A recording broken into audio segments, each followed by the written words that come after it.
बोले पंच परमेष्टि भगवान की जय हो। जगत पूज गुरु और विद्यासागर जी महाराज की जय हो। आचार्य प्रवर समय सागर जी महाराज की जय हो। जय बोलो परम पूज्य विशाल सागर मुनि महाराज की जय हो। की जय हो। जिन शासन की महिमा हमेशा से महान रही और ये जिन शासन ने बहुत से उपसर्ग झेले और बहुत से उपसर्ग को झेलने के बाद इसने अपने आप को प्रूफ भी किया, अपने आप को साबित भी किया। हमें इसकी महिमा को समझना है, हमें इससे भटकने की ज़रूरत नहीं है। लोगों के मन में बहुत तरह तरह के विचार आते हैं कि इस जिन शासन में क्या है क्या नहीं है, इस जिन शासन में हमें कुछ नहीं मिलता। बहुत से लोग के ये भी मन में आता है कि हम पे कुछ हो जाता है थोड़ा सा भी तो हमें इधर उधर भटकना पड़ता है, कहीं झाड़ा फूकी, कहीं तंत्र मंत्र, ये वो। और अभी 10 लक्षण पर्व आ रहा है, उसमें तो विशेष तौर से आप ना जाने क्या क्या बिठवाओगे, क्या क्या करोगे। बिठाते ना यहाँ के लोग? कौन बिठाते हो, किसको बिठाते हो, है ना? समझो पहले बात को, आप कितना बड़ा मिथ्यात्व का पोषण करते हो। वो चीज क्या थी? वो एक प्रकार का बिजुका था।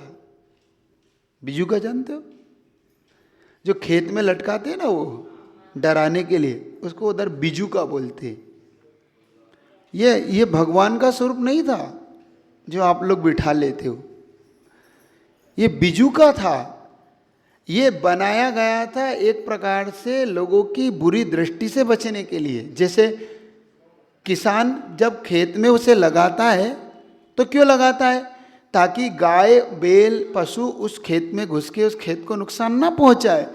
तो उन पशुओं को डराने के लिए, ऐसे ही बुरी नज़र से लोगों को बचाने के लिए वो बिजुका बनाया गया था। वो था नहीं, वो जो भगवान का रूप दे दिया गया ना, वो उसे जो भगवान मान के आप पूजने लग गए, घरों में लगाने लग गए, प्रथम मंगलाचरण मानने लग गए, उससे कितना बड़ा आपका कुपोषण, आप कितने बड़े मिथ्यात्व का पोषण कर रहे हो। समझ रहे हो आप बात को? इसे मत करो। ये था ही नहीं, जो उसका कोई अस्तित्व ही नहीं है। अस्तित्व, कोई अस्तित्व नाम की चीज ही नहीं है जिसको आपने अस्तित्व मान रखा है। और घरों में टांग ले, घरों में लगा दिए, दरवाजों पे लगा दिए, घरों में बिठा लिए, 10 दिन बिठा के पूजा शुरू कर दी। ये था सिर्फ नज़र बजाने के लिए। और वो भी क्यों मालूम? वो इसलिए कि उसकी आड़ी तिरछी आकृति सामने वाले की बुरी दृष्टि से बचाने। जैसे काली मटकी नहीं टांगते अपन, काला कपड़ा, काली मटकी, चप्पल लोग टांग लेते हैं गाड़ियों के नीचे, चप्पल लगा के टांगेंगे, कुछ काले धागे टांग देंगे, कुछ ऐसे। ये उनकी बुरी दृष्टि के लिए था और हमने उसे भगवान बना के बिठा दिया। आप में से कितने लोग करते हैं सब? देखो, जो है सो है, हाथ खड़ा करो जरा। करते हो ना, बिठाते हो ना? 10 दिन विशेष। देखो, तुम अपने सगे नहीं हुए, अपने प्रभु के सगे नहीं हुए, तुम पड़ोसी के सगे कहां से हो जाओगे? समझे ना?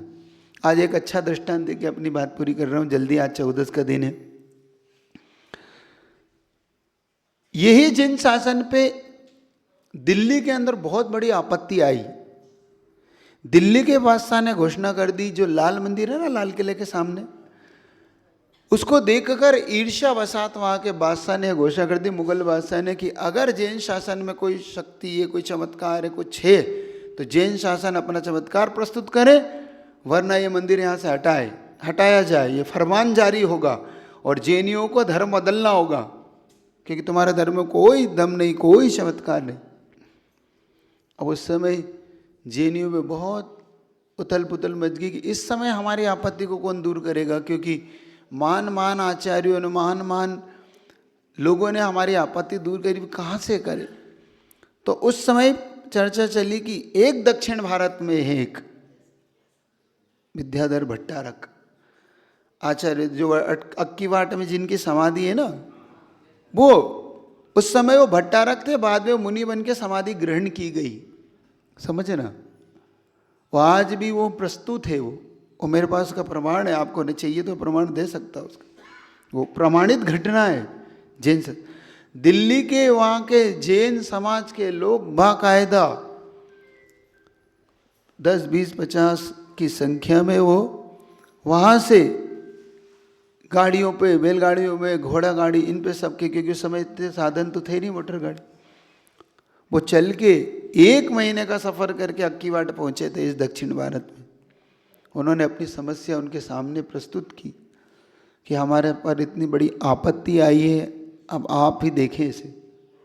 उनके सब हो जाएगा, हो क्या जाएगा, हम 2-3 महीने का, 4 महीने का समय लेके आए हैं, ज़्यादा समय नहीं है, क्योंकि आपको चलने में, पैदल चलना है 1.5-2 महीने, आपको लगेंगे 3 महीने। आप जल्दी से विहार करें, आपको चलना है। उनके सब हो जाएगा।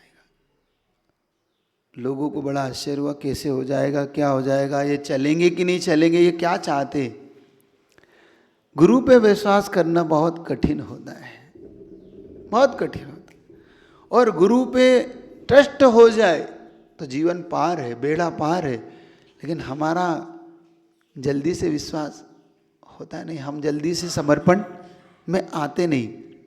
उनका भी समर्पण नहीं हुआ, धीरे धीरे करके दिन बीतने लगे, 1 महीने बीत गया। उन्होंने कहा भैया, आपस में खुसुर फुसुर होने लगते ना सराव को, क्या करेंगे, क्या करें, कैसे करें। और प्रमाण वहाँ से ऐसा फरमान जारी हुआ था, या तो जैनी जा रहे हैं तो लेके आए अपना प्रमाण, अपनी चमत्कार, अपना अतिशय, वरना यहाँ आए नहीं, वरना गर्दन उतार दी जाएगी। अब वो दोनों तरफ फंस गए, इधर महाराज जा नहीं रहे, उधर वो गर्दन उतारने पे वो यहाँ से नहीं जा सकते। अब करें क्या, कि ना फंस जाते ना बीच में, अब ना इधर के रहना, क्योंकि बड़े उससे आए थे, उम्मीद से, बहुत भावनाओं से भर के आए थे। ठीक है, धीरे धीरे दिन बीतने लगे। उन्होंने कहा आपकी भोजन की, पानी की, रुकने की सारी व्यवस्था है, आप चिंता मत करो।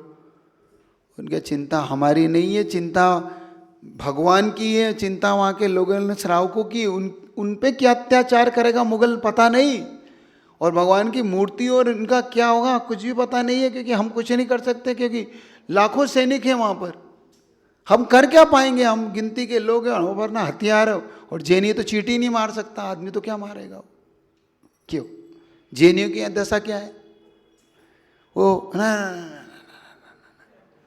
है ना, वो चींटी नहीं मार सकता, वो आदमी क्या मारेगा, उससे क्या युद्ध करेगा। ठीक है, धीरे धीरे समय बीत गया। उनने समझ लिया कि अब इनको अब जाना नहीं है, और सब बात फेक थी, सब बात झूठी थी इनके विषय में कि ये इतने चमत्कारी, ये है वो।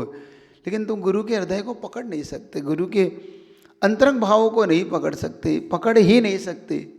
गुरु कब आपके लिए क्या करना चाहता है, क्योंकि हमें बेसब्री होती है, लेकिन परीक्षा के लिए, एग्ज़ाम देने के लिए समय तो फिक्स होता है ना। वो फिक्स समय पे 1 साल भर के बाद ही होती है एग्ज़ाम। जल्दीबाजी करने से तो एग्ज़ाम टीचर ले नहीं लेगा, और ना टीचर आपकी जल्दीबाजी, छात्र बिल्कुल जल्दी में रहता है, उसने बस याद कर लिया और पुस्तक खोली हो तो कहता बस परीक्षा ले लो और मुझे फ्री कर दो। लेकिन थोड़ा धैर्य रखो, पैसेंस रखो, समय से सब अच्छा होगा। बार बार कहता आया हूँ और आज भी कहता हूँ, टेंशन मत करो, सब अच्छा होता है। बस आप चलते चलो, अपने प्रभु पर, अपने सुपार्श्वनाथ भगवान पे इतना विश्वास कर लो कि आँख मीच के भी अगर सपने में भी कोई कह दे कि तुम्हारे सुपार्श्वनाथ, तो हाँ मुझे विश्वास है, मुझे विश्वास है, क्या करना है। भगवान अगर सपने में भी आके कह दे तो स्वीकार कर लो। उन्होंने देख लिया कि अब मुश्किल से 2-4 दिन बचे हैं। उन्होंने कहा अब क्या होगा, जो आपकी परीक्षा कब है, 4 दिन बाद है ना, टेंशन नहीं करो। अब अंतिम दिन आ गया, अब कल पहुंचना है। आज अक्कीवाट में है, दिल्ली यहाँ से 1200, 1500, 2000 किलोमीटर दूर।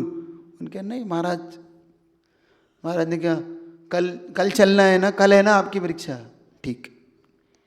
और यहाँ कहा कि सब लोग आज वहाँ नहीं सोना, आज मैं जब बता रहा हूँ इस पे सोना, ये चटाई बिछा लो, सब सो जाओ इस पे रात्रि में। ठीक है, सो गए।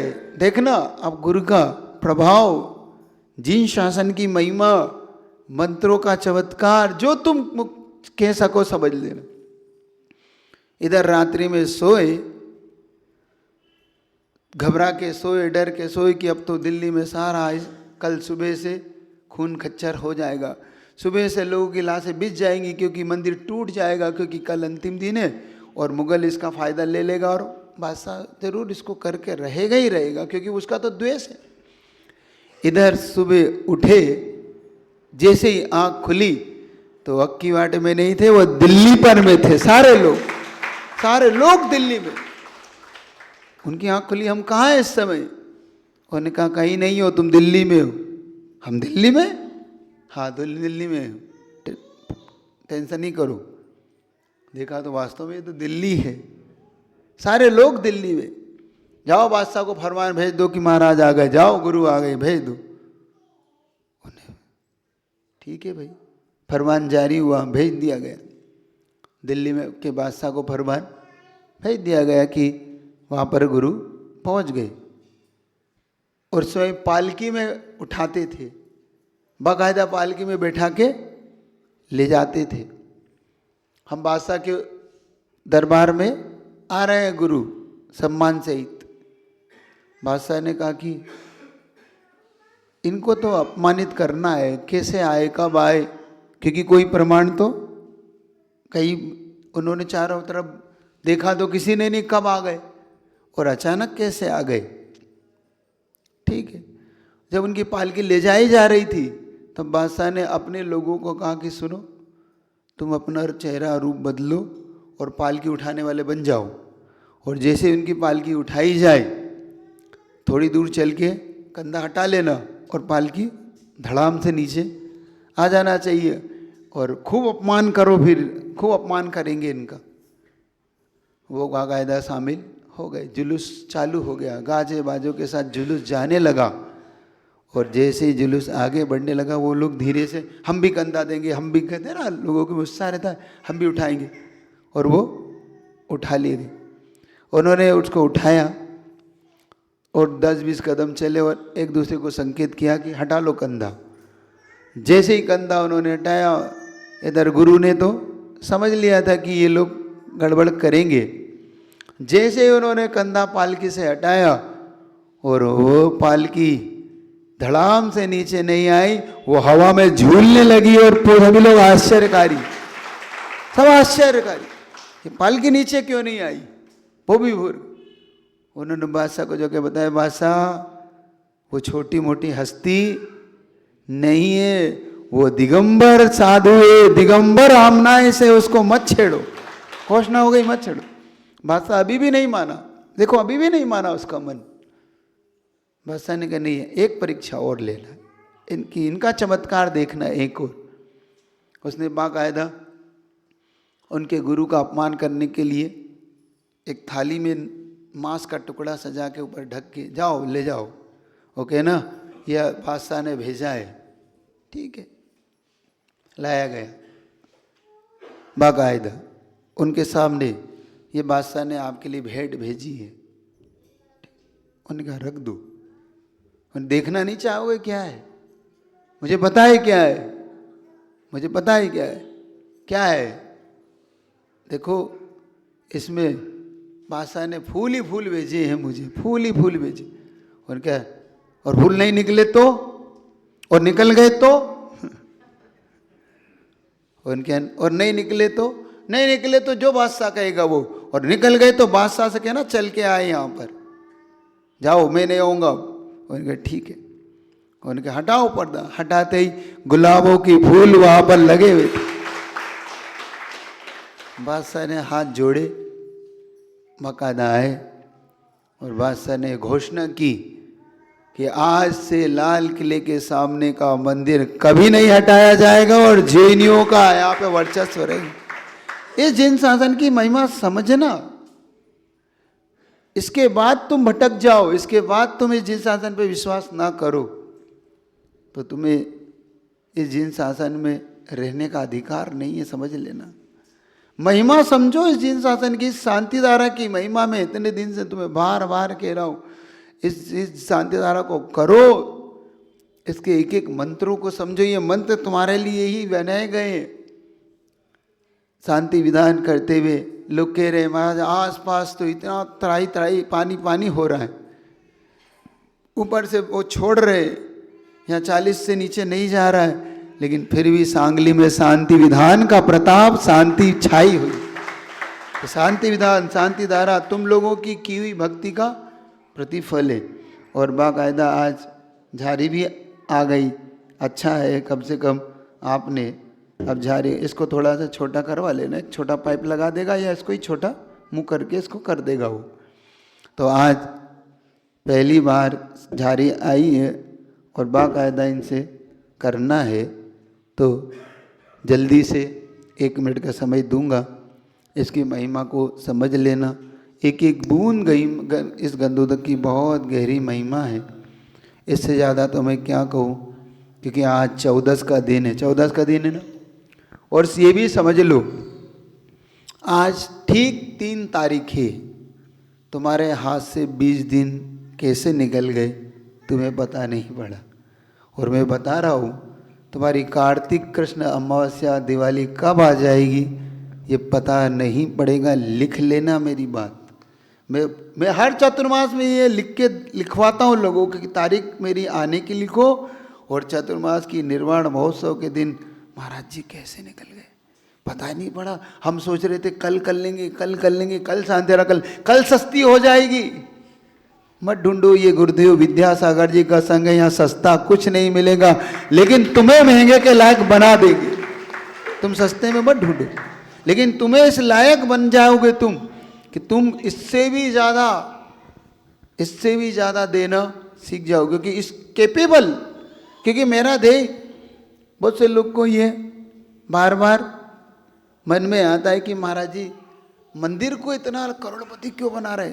बहुत से लोग के पेट दुखेंगे, बहुत से लोग को गैस बनेगी, महाराज क्या कर रहे हैं, महाराज क्या कर रहे हैं, महाराज ने इतना करोड़, इतना लाख, इतना इकट्ठा हो गया, और तुम्हें हिसाब करने की, वो तुम्हें हिसाब बताएंगे कितना हो गया।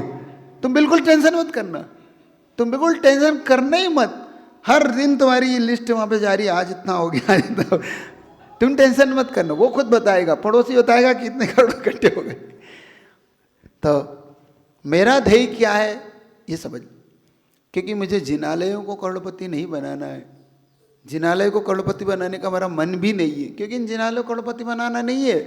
मुझे जिनालयों के बहाने तुम्हें करोड़पति बनाना है, क्योंकि ये जिनालय तुम्हें करोड़पति बना। इन जिनालयों से करोड़पति क्या करूँगा मैं, बैंकों में रख के नहीं।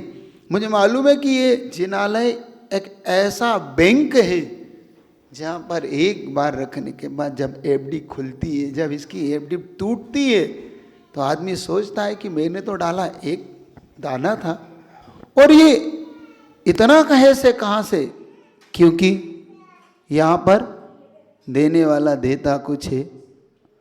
मन की तृष्णा छोड़ दे, तृष्णा के ताड़, देने वाला जब भी देता छप्पर फाड़।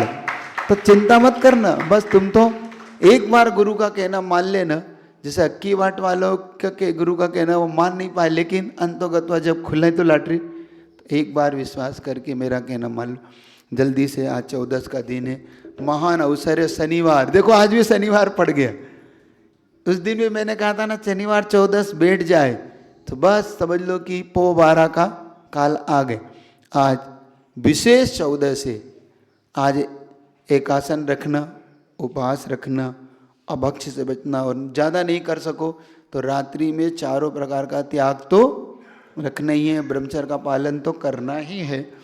और अभक्ष का तो यहाँ से नियम लेके जाओ जितने लोग बैठो, कि आज होटल का नहीं, आज बाहर का नहीं, घर का शुद्ध खाएंगे, और रात्रि में 4 प्रकार का त्याग रखेंगे। और आज जल्दी से विशेष शनिवार 14 बढ़िया, इतना महान दिन, बड़ा प्रतिक्रमण का दिन है। इसी भावना से आपका अच्छा हो। बोलिए गुरुदेव विद्यासागर जी महाराज की जय हो।